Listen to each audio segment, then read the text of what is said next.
या देवी शार्भूतेषु मां स्कंदमातारूपेण संसिता नमस्तस्यै नमस्तस्यै नमस्तस्यै नमो नमः।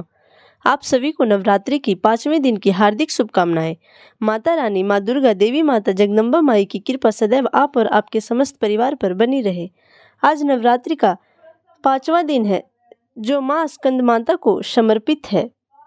आज हम सुनने वाले हैं श्री दुर्गा सप्तशती का 9वां और 10वां अध्याय, साथ ही ध्यान, आरती और क्षमा प्रार्थना भी सुनेंगे। तो आइए शुरू करते हैं आज का अध्याय। श्री दुर्गा सप्तशती के 9वें अध्याय का नाम निसुम्बध है। सबसे पहले हम इस अध्याय का ध्यान करेंगे। मैं अर्धनारीश्वर के श्री विग्रह की निरंतर शरण लेती हूँ। उसका वर्ण बंदूक पुष्प और सुवर्ण के समान रक्त पीत मिश्रित है। वह अपनी भुजाओं में सुंदर अक्षमाला, पास, अंकुश और वर मुद्रा धारण करते हैं। अर्धचंद्र उसका आभूषण है तथा वह तीनों नेत्रों से सुशोभित है। आइए पाठ शुरू करते हैं। राजा ने कहा, भगवान, आपने रक्त बीज के वध से संबंध रखने वाली देवी चरित्र का यह अद्भुत महात्म्य मुझे बतलाया। अब रक्त बीज के मारे जाने पर अत्यंत क्रोध में भरे हुए शुंभ और निशुंभ ने जो कर्म किया है उसे मैं सुनना चाहता हूँ। ऋषि कहते हैं, राजन, युद्ध में रक्त बीज तथा अन्य दैत्यों के मारे जाने पर शुंभ और निशुंभ के क्रोध की सीमा न रही। अपनी विशाल सेना इस प्रकार मारी जाती देख निशुंभ अमरस में भरकर देवी की ओर दौड़ा। उसके साथ असुरों की प्रधान सेना भी थी। उसके आगे पीछे तथा पार्श्व भाग में बड़े बड़े असुर थे जो क्रोध से ओठ चबाते हुए देवी को मार डालने आए। महापराक्रमी शुंभ भी अपनी सेना के साथ मातृगणों से युद्ध करके क्रोधवश चंडिका को मारने के लिए आ पहुंचा। तब देवी के साथ शुंभ और निशुंभ का घोर संग्राम छिड़ गया। वे दोनों दैत्य मेघों की भांति बाणों की भयंकर वृष्टि कर रहे थे।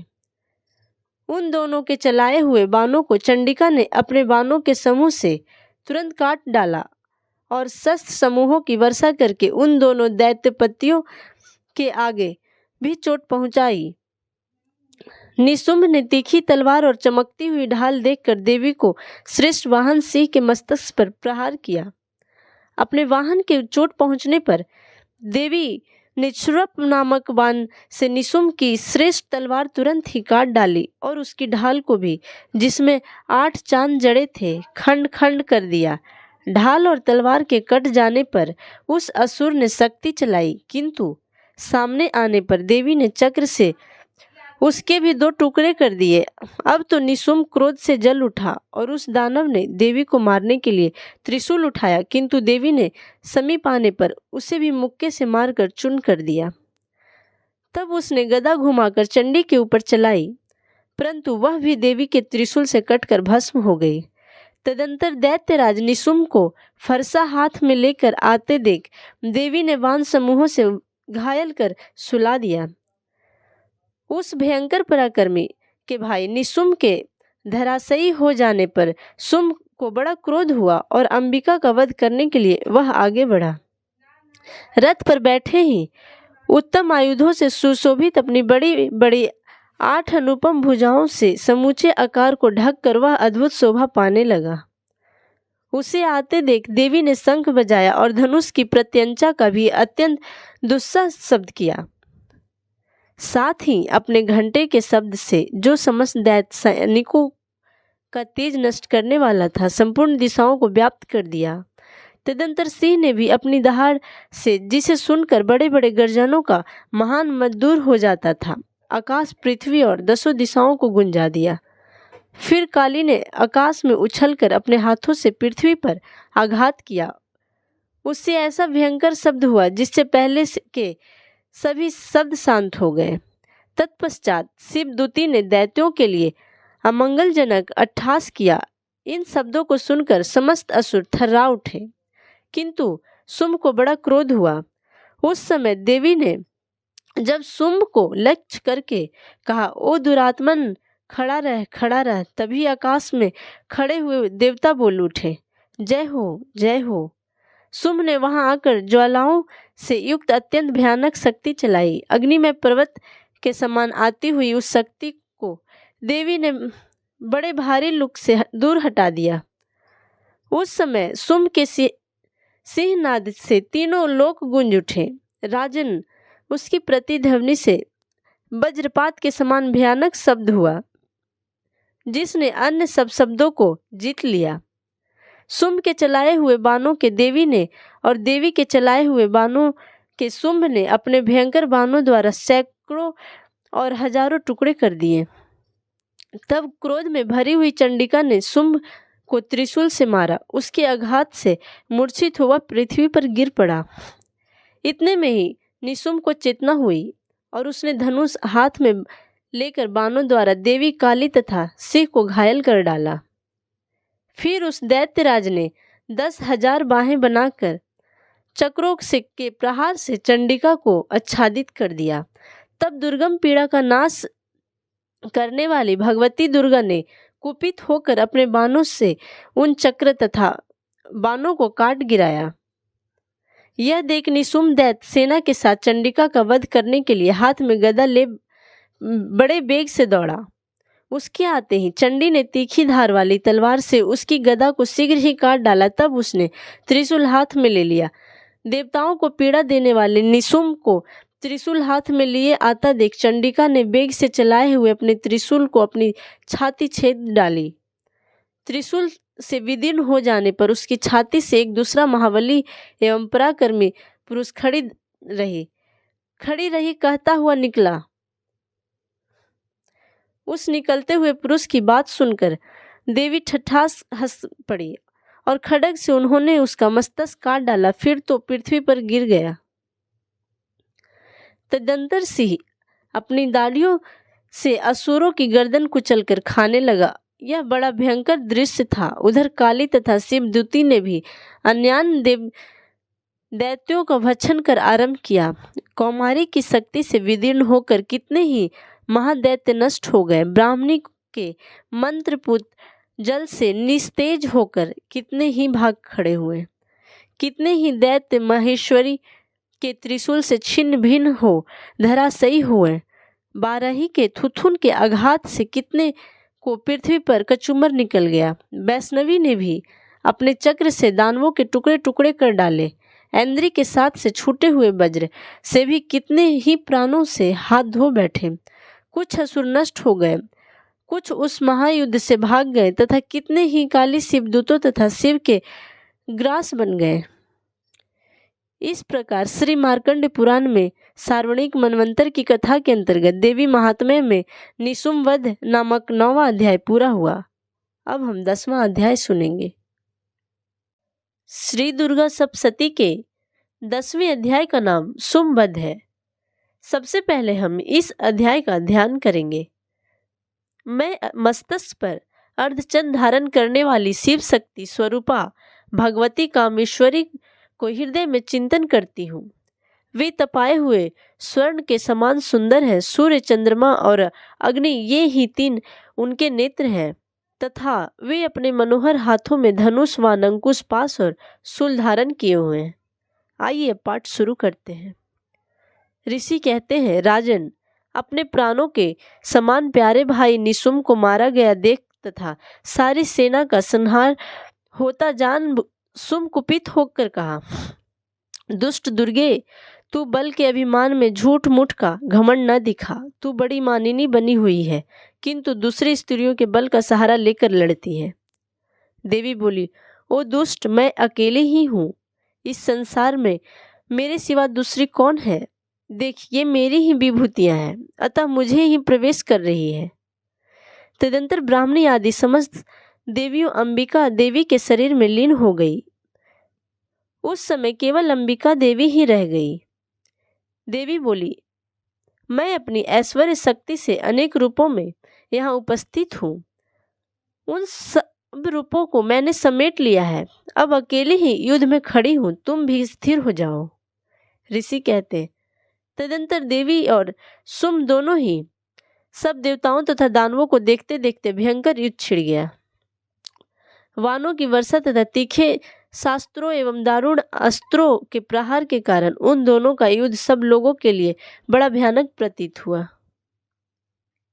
उस समय अंबिका देवी ने जो सैकड़ों दिव्य अस्त्र छोड़े, उन्हें दैत्य शुंभ ने उनके निवारण अस्त्रों द्वारा काट डाला। इसी प्रकार शुंभ ने भी जो दिव्य अस्त्र चलाए, उन्हें परमेश्वरी ने हुंकार शब्द के उच्चारण आदि द्वारा खिलवाड़ में ही नष्ट कर डाला। तब उस असुर ने सैकड़ों बाणों से देवी को आच्छादित कर दिया। यह देख क्रोध से भरी हुई उन देवी ने भी बाण मारकर उसका धनुष काट डाला। धनुष कट जाने पर फिर दैत्यराज ने शक्ति हाथ में ली, किंतु देवी ने चक्र से उसके हाथ की शक्ति को भी काट गिराया। तत्पश्चात दैत्यों के स्वामी शुंभ ने 100 चांद वाली चमकती हुई ढाल और तलवार हाथ में ले उस समय देवी पर धावा किया। उसकी आते ही चंडिका ने अपने धनुष से छोड़े हुए तीक्ष्ण बाणों द्वारा उसकी सूर्य किरणों के समान उज्जवल ढाल और तलवार को तुरंत काट दिया। फिर उस दैत्य के घोड़े और सारथी मारे गए। धनुष तो पहले ही कट चुका था। अब उसने अंबिका को मारने के लिए उद्यत और भयंकर मुद्दा हाथ में ले लिया। उसे आते देख देवी ने अपने तीक्ष्ण बाणों से उसका मुद्र भी काट डाला, जिस पर भी वह असुर मुक्का तान कर बड़े बेग से देवी की ओर झपटा। उस दैत्यराज ने देवी की छाती में मुक्का मारा, तब उन देवी ने भी उसकी छाती में एक चाटा जड़ दिया। देवी को थप्पड़ देखकर दैत्यराज शुंभ पृथ्वी पर गिर पड़ा, किंतु पुनः सहसा पूर्ववत उठकर खड़ा हो गया। फिर वह उछला और देवी के ऊपर ले जाकर आकाश में खड़ा हो गया। तब चंडिका आकाश भी बिना किसी आधार के ही शुंभ के साथ युद्ध करने लगी। उस समय दैत्य और चंडिका आकाश में एक दूसरे से लड़ने लगे। उनका वह रूप पहले सिद्ध और मुनियों को विस्मय में डालने वाला हुआ। फिर अंबिका ने शुंभ के साथ बहुत देर तक युद्ध करने के पश्चात उसे उठाकर घुमाया और पृथ्वी पर पटक दिया। पटके जाने पर पृथ्वी पर आने के बाद वह दुरात्मा दैत्य पुण्य चंडिका का वध करने के लिए उनकी ओर वेग से दौड़ा। तब समस्त दैत्यों के राजा शुंभ को अपनी ओर आते देख देवी ने त्रिशूल से अपनी छाती छेदकर उसे पृथ्वी पर गिरा दी। देवी के त्रिशूल की धार से घायल होने पर उसके प्राण पखेरु उड़ गए और वह समुद्र द्वीपों तथा पर्वतों सहित समुची पृथ्वी को कपाता हुआ भूमि पर गिर पड़ा। तदंतर उस दुरात्मा के मारे जाने पर संपूर्ण जगत प्रसन्न एवं पूर्ण स्वस्थ हो गया तथा आकाश स्वच्छ दिखाई देने लगा। पहले जो उत्पात सूचक मेघ और उल्कापात होते थे, वे सब शांत हो गए तथा उस समय दैत्य के मारे जाने पर नदियां भी ठीक मार्ग से बहने लगी। उस समय शुंभ की मृत्यु के बाद संपूर्ण देवताओं को हृदय हर्ष से भर गया और गंधर्व गण मधुर गीत सुनने लगे। दूसरे गंधर्व बाजे बजाने लगे और अप्सराएं नाचने लगी। पवित्र वायु बहने लगी। सूर्य की प्रभा उत्तम हो गई। अग्निशाला की बुझी हुई आग अपने आप प्रज्वलित हो उठी तथा संपूर्ण दिशाओं में भयंकर शब्द शांत हो गए। इस प्रकार श्री मार्कंडेय पुराण में सार्वणिक मनवंतर की कथा के अंतर्गत देवी महात्म्य में शुंभ नामक 10वां अध्याय पूरा हुआ। अब हम इसके बाद आरती और क्षमा प्रार्थना भी करेंगे। ओम जय अम्बे गौरी मैया, जय श्यामा गौरी, तुमको निश दिन ध्यावते, मैया जी को निश दिन ध्यावते, हरि ब्रह्मा शिवरी। ओम जय अम्बे गौरी, मांगे सिंदूर विराजते, टीको मृग मद को, मैया टीको मृग मद को, उज्ज्वल से दो नैना चंद्र बदननी को। ओम जय अम्बे गौरी, कनक समान कलेवर, रक्तांबर राजे, मैया रक्तांबर राजे, रक्त पुष्प गले माला, कंठन पर साजे। ओम जय अम्बे गौरी के हरि बाहन राजत खड़ग खपर धारी। मैया खड़ग खपर धारी। शूर नर मुनि जन सेवक तिनके दुख हारी। ओम जय अम्बे गौरी। कानन कुंडल शोभित नासाग्रे मोती। मैया नासाग्रे मोती। कोटिक चंद्र दिवाकर राजत शम ज्योति। ओम जय अम्बे गौरी। शुभ निशुभ बिदारी महिषासुर धाती। मैया महिषासुर धाती। धूम्र बिलोचन नैना धूम्र बिलोचन नैना निष्दिन मधमाती। ओम जय अम्बे गौरी। चंडे मुंड संहारे शोणित बीज हरे। मैया शोणित बीज हरे। मधु कैटव दो मारे सुर भयहीन करे। ओम जय अम्बे गौरी। ब्रह्मानी रुद्रानी तुम्हें कमला रानी। मैया तुम्हें कमला रानी। आगम निगम बखानी तुम्हें शिवा पटेरानी। ओम जय अम्बे गौरी। 64 योगिनी गावत नृत्य करत भैरो। मैया नृत्य करत भैरो। बाजत ताल मृदंगा और बाजत डमरू। ओम जय अम्बे गौरी। तुम ही जग की माता तुम ही हो भरता। मैया तुम ही हो भरता। भक्तन की दुख हरता सुख संपत्ति करता। ओम जय अम्बे गौरी। भुजाचार अति शोभित खड़ग खपर धारी। मैया खड़ग खपर धारी। मन वांछित फल पावत सेवत नर नारी। ओम जय अम्बे गौरी। कंचन थाल बिराजत अगर कपूर बाती। मैया अगर कपूर बाती। श्रीमल के तुम राजत कोटि रतन ज्योति।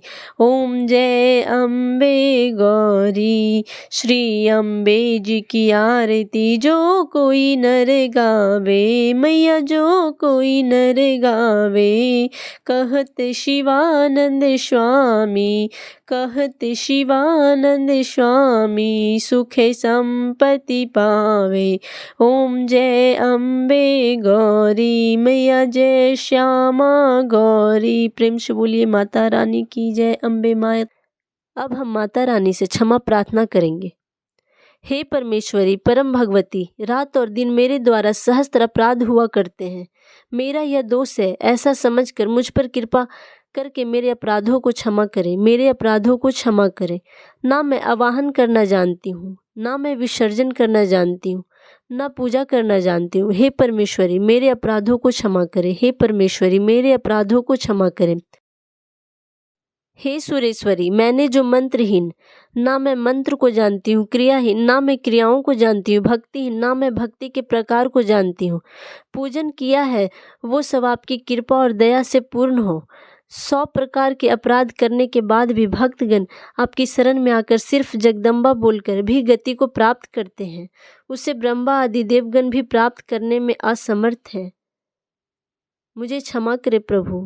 इस प्रकार श्री दुर्गा सप्तशती का 9वां और 10वां अध्याय संपन्न हुआ और कल हम उससे आगे का अध्याय 11वां अध्याय सुनेंगे। प्रेम से बोलिए जय माता दी।